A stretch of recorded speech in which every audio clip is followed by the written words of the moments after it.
عمران خان پاکستان چھوڑ دیں، عمران خان کی جان کو شدید خطرہ ہے۔ سابق ممبر پنجاب اسمبلی جلیل احمد کے بیان نے تہلکہ مچا دیا۔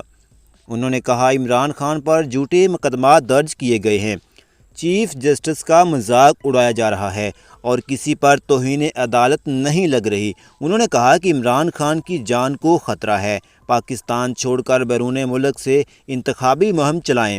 اگر عمران خان کو جانی نقصان پہنچایا گیا تو خدشہ ہے کہ ملک ٹوٹ جائے گا۔ اس وقت مذہبی جماعتوں سمیت ہر پاکستانی کی عمران خان کو حمایت حاصل ہے، لیکن پی ڈی ایم ان پر آئے روز مقدمات درج کروا رہی ہے۔ ملک کی موجودہ صورتحال کے متعلق کہا، بدترین صورتحال سے نکلنے کا واحد حل قومی اسمبلی تحلیل کر کے فوری عام الیکشن کروا دیے جائیں۔ ان کا کہنا تھا کہ موجودہ حکمرانوں نے معیشت کا بیڑا غرق کر دیا ہے، خزانہ خالی کر کے خود مزے کر رہے ہیں۔